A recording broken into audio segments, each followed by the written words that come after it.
Megastar Thalapathy বিজয়ের বিরুদ্ধে হামলার অভিযোগ তুলেছেন পশ্চিমবঙ্গ বিজেপির নেতা শুভেন্দু অধিকারী। இந்திய அரசியல் அமைப்பின்பால் அதனால நீ என்ன பண்ற?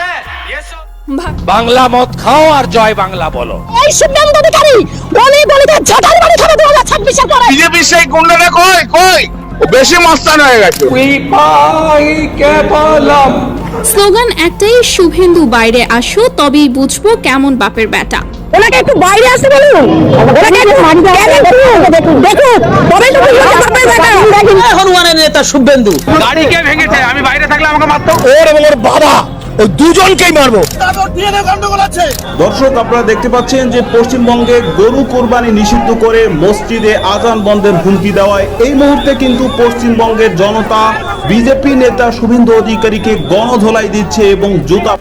ভারতের বিভিন্ন রাজ্যে কুরবানির ঈদকে কেন্দ্র করে নতুন করে বিতর্ক তৈরি হয়েছে।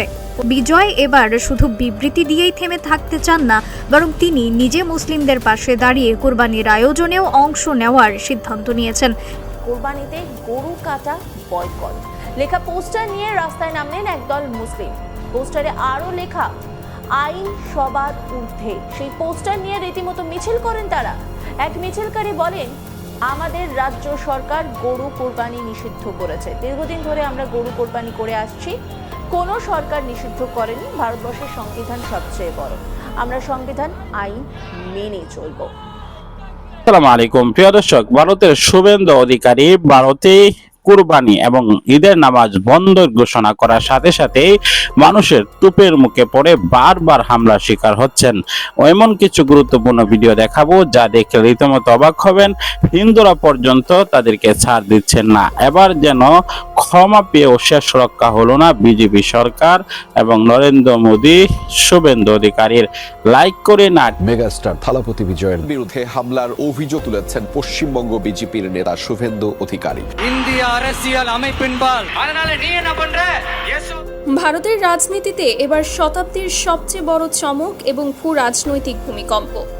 একদিকে দক্ষিণের রাজনীতিতে নতুন ইতিহাস তৈরি করে তামিলনাড়ুর মুখ্যমন্ত্রী হিসেবে গদিতে বসা মেগাস্টার থালাপতি বিজয় কোরবানি ইস্যুতে সরাসরি ভারতের মুসলিমদের পাশে দাঁড়িয়ে পুরো দিল্লিকে কাঁপিয়ে দিয়েছেন।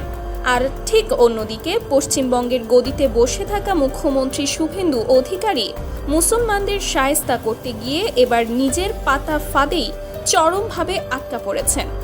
কোরবানির ঈদে মুসলমানদের কোণঠাসা করার জন্য গরুর ফিটনেস আর আইনের দোহাই দিয়ে যে সর্বনাশা মাস্টার প্ল্যান তিনি কষেছিলেন, আজ সেটাই তার রাজনৈতিক ক্যারিয়ারের জন্য সবচেয়ে বড় বুমেরাং হয়ে দাঁড়িয়েছে। তবে সবচেয়ে বড় থ্রিলার এবং চমক হলো, আজ যারা রাস্তায় নেমে শুভেন্দু অধিকারীকে তাড়া করেছেন, যারা তাকে রীতিমতো তোপের মুখে ফেলে ঘেরাও করেছেন, তারা কোনো মুসলমান নন।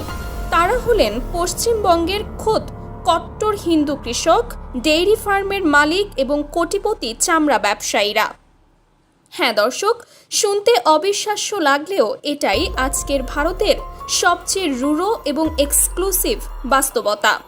একদিকে থালাপতি বিজয়ের মতো একজন হিন্দু মেগাস্টার যখন মুসলিমদের ধর্মীয় অধিকার এবং গ্রামীণ অর্থনীতির স্বার্থে পাহাড়ের মতো অবিচল দাঁড়িয়েছেন, তখন বাংলার মাটিতে শুভেন্দু অধিকারীকে নিজের হিন্দু ভোট ব্যাংকের হাতেই চরম হেনস্থা হতে হচ্ছে। কিভাবে হিন্দুত্বের আবেগে সুরসুরি দিতে গিয়ে আজ উল্টে হিন্দু ব্যবসায়ীদের হাতেই চরম তোপের মুখে পড়লেন শুভেন্দু? আর কেনই বা থালাপতি বিজয়ের একটি মাত্র মাস্টার স্ট্রোকে দিল্লির সাউথ ব্লকের কর্তাদের রাতের ঘুম চিরতরে হারাম হয়ে গেছে? আজ আমরা উন্মোচন করব এই ভয়াবহ রাজনৈতিক ও অর্থনৈতিক ভূমিকম্পের পেছনের সব চাঞ্চল্যকর তথ্য। পুরো ভিডিওটি 1 সেকেন্ডও স্কিপ না করে শেষ পর্যন্ত দেখতে থাকুন, কারণ ভারতের আগামী দিনের রাজনীতির মানচিত্র কিভাবে বদলে যাচ্ছে তার উত্তর লুকিয়ে আছে এই একটি মাত্র ঘটনার ভেতরে। রাজনীতিতে একটি চিরন্তন কথা আছে, অর্থনীতি কারো ধর্ম চেনে না, পেটের খিদে কোনো জাতপাত বোঝে না। শুভেন্দু অধিকারী এবং তার কট্টরপন্থী নেতারা ভেবেছিলেন কোরবানি নিষিদ্ধ বা সীমিত করলে শুধু মুসলমানদের ক্ষতি হবে আর হিন্দু ভোট ব্যাংক খুশিতে গদগদ হবে, কিন্তু তারা ঘুণাক্ষরেও বুঝতে বা হিসাব মেলাতে পারেনি যে পশ্চিমবঙ্গের গ্রামীণ অর্থনীতির নাড়িটা আসলে কোথায় বাঁধা। গরুর খামার, গবাদি পশু পরিবহন এবং চামড়া শিল্পের এই বিশাল সাপ্লাই চেইনের দিকে একটু নজর দিলেই আপনি চমকে উঠবেন। গ্রাম থেকে গরু কিনে যারা ট্রাকে করে হাটে আনেন, যারা গরুর খাবার বা খড় ভুসি বিক্রি করেন, আর যারা সেই পশুর চামড়া কিনে বিদেশে রপ্তানি করেন, তাদের শতকরা 90% সনাতন ধর্মের অনুসারী। সারা বছর এনজিও বা মহাজনের কাছ থেকে চড়া সুদে হাজার হাজার টাকা ধার দেনা করে গরুকে দামি খাবার খাইয়ে যে হিন্দু কৃষক কোরবানির হাটের আশায় বুক বেঁধে বসেছিলেন, ফতোয়া জারি হওয়ায় আজ তার মাথায় হাত। বিক্রি করতে না পারায় সেই গরু আজ তার গলার কাটা। শুধু কৃষক নয়, অন্যদিকে কলকাতার বানতলা লেদার কমপ্লেক্সের চামড়া ব্যবসায়ীদের মাথায় আকাশ ভেঙে পড়েছে। কোরবানির চামড়া না পেলে তাদের সারা বছরের এক্সপোর্ট ব্যবসা লালবাতি জ্বলবে। কোটি কোটি টাকার এই লোকসান মেনে নিতে না পেরে আজ সেই হিন্দু ব্যবসায়ীরাই রাস্তায় নেমেছেন। পেটের খিদের কাছে আজ হিন্দুত্বের স্লোগান পুরোপুরি ফিকে হয়ে গেছে। গোপন সূত্র থেকে পাওয়া খবর অনুযায়ী ক্ষুব্ধ হিন্দু ব্যবসায়ীদের শান্ত করতে শুভেন্দু অধিকারী যখন মেদিনীপুর বা তার আশেপাশের এলাকায় রাস্তায় নামেন, তখন সাধারণ খামারি এবং ব্যবসায়ীরা ক্ষোভে ফেটে পড়েন। তারা রীতিমতো আঙুল উঁচিয়ে শুভেন্দুকে প্রশ্ন করেন, আপনার ভোটের রাজনীতির জন্য আমরা কেন পথে বসব? আমাদের ব্যাংক লোন কে শোধ করবে? মাংস বিক্রি বন্ধ হলে দুধ দিতে অক্ষম বয়স্ক গরুগুলোকে নিয়ে আমরা কি করব? ধর্মের রাজনীতি করে আমাদের ভাতে মারা চলবে না। মুহূর্তের মধ্যেই পরিস্থিতি নিয়ন্ত্রণের বাইরে চলে যায় এবং ক্ষুব্ধ জনতা শুভেন্দু অধিকারীর গাড়ি বহর চারিদিক থেকে ঘিরে ফেলে। কেউ কেউ জুতো এবং ইটপাটকেল ছোড়ারও চেষ্টা করেন। পরিস্থিতি বেগতিক দেখে ব্যক্তিগত নিরাপত্তা রক্ষীরা মানব বর্ম তৈরি করে কার্যত পুলিশি পাহারায় সেখান থেকে তাকে প্রাণ হাতে নিয়ে সরে যেতে সাহায্য করেন। যে হিন্দু ভোট ব্যাংকের ওপর ভর করে তিনি মসনদে বসেছেন, আজ তাদের হাতেই এই গণধোলাই প্রমাণ করে যে সস্তা ধর্মের রাজনীতি দিয়ে মানুষের পেট ভরানো যায় না। আর ঠিক এই চরম ডামাডোল এবং উত্তেজনার মধ্যেই ভারতীয় রাজনীতির মোড় পুরোপুরি ঘুরিয়ে দিয়েছেন তামিলনাড়ুর নতুন মুখ্যমন্ত্রী থালাপতি বিজয়। সিনেমার পর্দায় যিনি সবসময় অন্যায়ের বিরুদ্ধে লড়েছেন, বাস্তবের রাজনীতিতেও তিনি প্রমাণ করে দিলেন যে তিনি কোনো নির্দিষ্ট ধর্মের নয়, বরং তিনি সব মানুষের নেতা। বিজয় খুব ভালো করেই জানেন যে ভারতের গ্রামীণ অর্থনীতি কতটা গবাদি পশুর ওপর নির্ভরশীল। তিনি সরাসরি এবং অত্যন্ত সাহসিকতার সাথে ঘোষণা দিয়েছেন যে কারো খাবারের স্বাধীনতা বা ধর্মীয় উৎসব পালনের অধিকার রাষ্ট্র কোনোভাবেই কেড়ে নিতে পারে না। কোরবানি শুধু মুসলিমদের ধর্মীয় উৎসবই নয়, এটি তামিলনাড়ু সহ পুরো ভারতের হিন্দু কৃষকদের সারা বছরের আয়ের অন্যতম প্রধান উৎস। থালাপতি বিজয় মুসলিমদের পাশে দাঁড়িয়ে শুধু সেকুলারিজম বা ধর্মনিরপেক্ষতার উদাহরণই তৈরি করেননি, তিনি মূলত লাখ লাখ হিন্দু কৃষকের পেটের ভাতও নিশ্চিত করেছেন। তার এই একটি মাত্র ঘোষণায় তামিলনাড়ুর মুসলিম সম্প্রদায় এবং সাধারণ কৃষকদের মধ্যে বাঁধ ভাঙা উচ্ছ্বাস তৈরি হয়েছে। বিজয় বুঝিয়ে দিয়েছেন যে রাজনীতি মানে শুধু বিভাজন নয়, রাজনীতি মানে সবাইকে নিয়ে একসাথে এগিয়ে যাওয়া। সোশ্যাল মিডিয়ায় বিজয়ের এই সাহসিকতাকে প্রশংসায় ভাসাচ্ছেন ভারতসহ পুরো বিশ্বের নেটিজেনরা। রাজনৈতিক বিশ্লেষকরা বলছেন, থালাপতি বিজয় চোখে আঙুল দিয়ে প্রমাণ করে দিয়েছেন যে সস্তা ধর্মের রাজনীতি দিয়ে হয়তো সাময়িক উত্তেজনা তৈরি করা যায়, কিন্তু দীর্ঘমেয়াদে টিকে থাকতে হলে অর্থনীতির চাকা সচল রাখতে হয়। শুভেন্দু অধিকারী যেখানে ধর্মের দোহাই দিয়ে নিজের রাজ্যের অর্থনীতিতে টাইম বোমা ফিট করেছেন, বিজয় সেখানে দূরদর্শিতার মাধ্যমে পুরো দক্ষিণ ভারতে এক নতুন রাজনৈতিক মেরুকরণ তৈরি করেছেন। এই ঘটনার খবর প্রকাশ্যে আসতেই দিল্লির সাউথ ব্লকে রীতিমতো ভূমিকম্প শুরু হয়ে গেছে।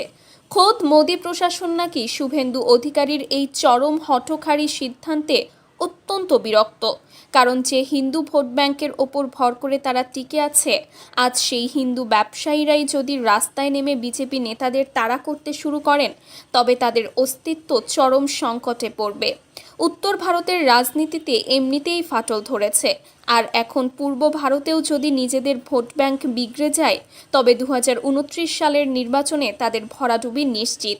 অন্যদিকে থালাপতি বিজয়ের এই মাস্টার স্ট্রোক দিল্লির বাঘা বাঘা নেতাদের রাতের ঘুম কেড়ে নিয়েছে, কারণ দক্ষিণের রাজনীতি এমনিতেই তাদের হাতের বাইরে। আর বিজয়ের এই সেকুলার এবং অর্থনীতি বান্ধব অবস্থান তাদের মেরুকরণের রাজনীতিকে সরাসরি চ্যালেঞ্জ ছুড়ে দিয়েছে। সুপ্রিয় দর্শক, ভারতের রাজনীতির এই চরম নাটকীয়তাকে আপনি কিভাবে দেখছেন? একদিকে হিন্দু ব্যবসায়ীদের তোপের মুখে শুভেন্দু অধিকারী এবং অন্যদিকে মুসলিমদের পাশে দাঁড়িয়ে থালাপতি বিজয়ের এই বিশাল রাজনৈতিক জয়। এই দুই বিপরীত চিত্র কি প্রমাণ করে না যে সস্তা ধর্মের রাজনীতির দিন চিরতরে শেষ হয়ে আসছে? তামিলনাড়ুর মুখ্যমন্ত্রী থালাপতি বিজয়ের এই সাহসী সিদ্ধান্তকে আপনি কতটা সমর্থন করেন? আপনার অত্যন্ত সাহসী এবং মূল্যবান মতামত অবশ্যই আমাদের কমেন্ট বক্সে লিখে জানান। রাজনীতি, অর্থনীতি এবং ভূ রাজনৈতিক কূটনীতির এমন সব এক্সক্লুসিভ খবরের নিখুঁত বিশ্লেষণ সবার আগে পেতে চ্যানেলটি এখনই সাবস্ক্রাইব করুন এবং বেল আইকনটি চেপে রাখুন। ভিডিওটি ভালো লাগলে শেয়ার করে সবাইকে সত্যটা জানার সুযোগ করে দিন। আজ এ পর্যন্তই। ভালো থাকবেন, সত্যের পথে থাকবেন। আল্লাহ হাফেজ।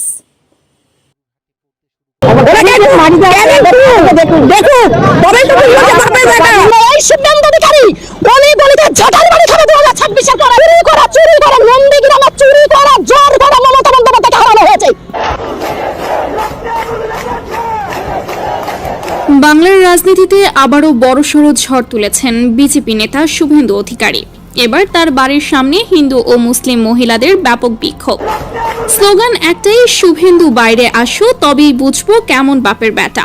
ওনাকে একটু বাইরে আসতে বলুন, ওনাকে একটু দেখুন, তবেই তো বুঝবো বাপের বেটা, তবেই বুঝবো একটা বাপের বেটা। ওরা আসুক একবার, বাঘ দেখেছি কিন্তু বাঘিনী দেখিনি। তাই বলবো, যে মাটিতে জন্ম সেই বাড়ি বাঘিনী হয়েছে। তাই আজকে যেভাবে খুশি কথাবার্তা বলেছে, এটাই হচ্ছে সবথেকে বড় জায়গা। এখান থেকে দুর্নীতি শুরু হয়। চারদিক উত্তপ্ত হয়ে উঠেছে তার সাম্প্রতিক বিতর্কিত কর্মকাণ্ড আর বিষাক্ত মন্তব্যের কারণে। আজ দুপুরে শত শত মহিলা শুভেন্দুর বাড়ির সামনে জড়ো হয়ে তীব্র ক্ষোভ প্রকাশ করেন। তারা বলেন, শুভেন্দু শুধু রাজনীতিতে নয়, সমাজেও বিদ্বেষ ছড়িয়ে দিচ্ছেন। একের পর এক মন্তব্যে তিনি হিন্দু মুসলিমের মধ্যে বিভাজন তৈরি করছেন। সবচেয়ে বিতর্কিত মন্তব্য, মুসলিম বাঙালিদের রোহিঙ্গা আখ্যা দিয়ে পশ্চিমবঙ্গ থেকে বিতাড়িত করার ডাক দিয়েছেন শুভেন্দু। শুধু রোহিঙ্গা আর বাংলাদেশের মুসলমান তাড়ালে হবে না, খালা মমতা আর তার চোর ভাইপোকে তাড়ানোর দেশের মুসলমানদের জন্য খালা লড়াই করছে। খালার লড়াই হচ্ছে বাংলাদেশি মুসলমান অনুপ্রবেশকারী আর রোহিঙ্গাদের জন্য, প্রত্যেকে জানে। এই মন্তব্য শুধু মুসলিমদের নয়, গোটা বাঙালি সমাজকেই আঘাত করেছে। তাই আজ ক্ষুব্ধ মানুষ রাস্তায় নেমে এসেছে। মহিলাদের কণ্ঠে একের পর এক স্লোগান, গদ্দার শুভেন্দু, হায় হায়। বাহিরে আসুন শুভেন্দু, জনগণের জবাব দিন। এলাকা জুড়ে ক্ষোভের আগুন ছড়িয়ে পড়েছে। পুলিশের উপস্থিতিতেও বিক্ষুব্ধ জনতাকে শান্ত করা যায়নি। শুভেন্দু অধিকারীর বিরুদ্ধে অভিযোগ নতুন কিছু নয়। তিনি একসময় মমতা বন্দ্যোপাধ্যায়ের ছায়াসঙ্গী ছিলেন, আর আজ সেই মমতাকেই আক্রমণ করছেন। মানুষের কাছে এই দ্বিচারিতা, ভণ্ডামি আর বিদ্বেষ ছড়ানো রাজনীতি মোটেও গ্রহণযোগ্য নয়। বাংলার মানুষ বুঝে গেছে, রোহিঙ্গা নাম করে মুসলিম বাঙালিদের বিতাড়িত করার চেষ্টা আসলে বাংলার সমাজকে ভাঙার চক্রান্ত। আর এই চক্রান্তের মুখেই আজ মানুষ ঘেরাও দিয়েছে শুভেন্দুর বাড়ি। শুভেন্দুর সাম্প্রতিক মন্তব্য আর কর্মকাণ্ড প্রমাণ করছে তিনি বাংলার মানুষকে এক করতে নয়, ভাঙতে চাইছেন। কিন্তু ইতিহাস বলছে, বাংলার মানুষ সব সময় সাম্প্রদায়িক বিভাজনের বিরুদ্ধে দাঁড়িয়েছে। এখন প্রশ্ন একটাই, শুভেন্দু কি সাহস করে মহিলাদের সামনে দাঁড়িয়ে জবাব দেবেন, নাকি নিজের বাড়ির ভেতরেই লুকিয়ে থাকবেন?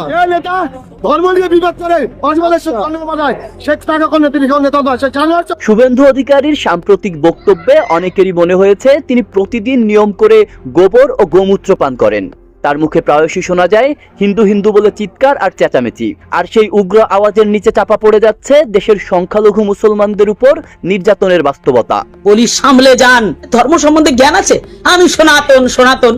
তার এই রাজনৈতিক কৌশলের মূল লক্ষ্য যেন হিন্দু মুসলিম বিভেদ সৃষ্টি করা এবং ভেদাভেদকে রাজনৈতিক হাতিয়ার হিসেবে ব্যবহার করা। তিনি বলছেন, হিন্দু তুমি জাগো, পাকিস্তানকে মারতে হবে। এর মাধ্যমে ধর্মকে হাতিয়ার করে শুভেন্দু ছড়িয়ে দিচ্ছেন হিংসা, বিদ্বেষ ও সামাজিক বিভক্তি। ঠ্যাং ভেঙে হাতে ধরাবো আর হাত ভেঙে ঠ্যাঙে। শুধু মুসলমানই নয়, শুভেন্দুর এসব বক্তব্যের বিরুদ্ধে এবার মাঠে নামছে অনেক হিন্দু নাগরিকও। কেউ কেউ বলছেন ও বেশি মাস্তান হয়ে গেছে, ওকে আর ভণ্ডামি করতে দেব না। কলকাতা জুড়ে গড়ে উঠেছে স্বতঃস্ফূর্ত প্রতিরোধ। ওই হিন্দু মুসলমানের লড়াই বাঁধাচ্ছে এই চুরি করে ও কেন মুসলমানদের ওপরে এত ঘৃণা করছে। শুভেন্দুর পাশাপাশি কলকাতা রিপাবলিক বাংলা টিভির বিতর্কিত সাংবাদিক ময়ূক রঞ্জনের বিরুদ্ধেও এবার আন্দোলনের ডাক দিয়েছে অনেক হিন্দু নাগরিক। রিপাবলিক বাংলা টিভির অফিসের নিচে অবস্থান নিয়ে সাধারণ মানুষ প্রতিবাদ জানিয়েছে। তাদের দাবি ময়ূক এবং শুভেন্দু শুধু হিন্দু মুসলিম নয়, বিদেশি দেশগুলোকেও নিয়মিত অপমান করে কথা বলেন এবং সম্পর্কের অবনতি ঘটান। বিক্ষোভকারীরা বলছেন এই দুই ব্যক্তিকে দেশ থেকে তাড়িয়ে দেওয়া এখন সময়ের দাবি। এই মকরের ঘোষের মতো দাঙ্গাবাজকে অবিলম্বে গ্রেফতার করো। আর বাংলার ছেলেমেয়েরা যেখানে যাবে রিপোর্ট করতে তাদের পেটাও। মানুষের অভিযোগ এই চ্যানেলটি ভারতের কট্টরপন্থী বিজেপি ও আরআরএস এর মুখপাত্র হিসেবে কাজ করছে। তখন তো পাড়ায় জয় শ্রীরামের পতাকা লাগিয়েছিলে, ধ্বজা লাগিয়েছিলে, মারা জয় শ্রীরাম মারিয়েছিলে। এবার দেখো মারা এখন ভিক্ষা চাইতে এসছো কেন? বাংলার সমস্ত মুসলিম সমাজকে বলছি, তোমরা যদি শালা আঙুল দেখিয়ে বলছি, তোমরা শালা যদি এক বাপের সন্তান হও, একটা গরু কিনবে না বাড়া, একটা গরু কিনবে না। যত কাঁদুক, যত ওই আমাদের বালের হিন্দুরা কাঁদুক, একটা গরু কিনবে না।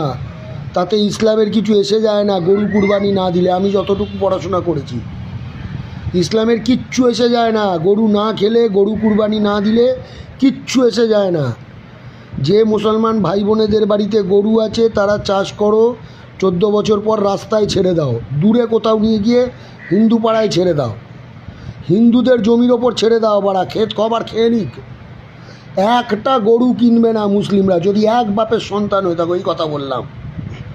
আমার এই ভিডিও যারা যারা দেখবে, ভবিষ্যতে আমার সাথে কী হবে, শেষ হবে কি, লাস্ট মরে যাব, তাই তো মেরে ফেলবে, এর বেশি তো কিছু না। কিন্তু সত্যি বলতে ছাড়বো না। এই বাবাচোদা সরকার, হিন্দুত্বের সরকার বন্ধ করতে হবে।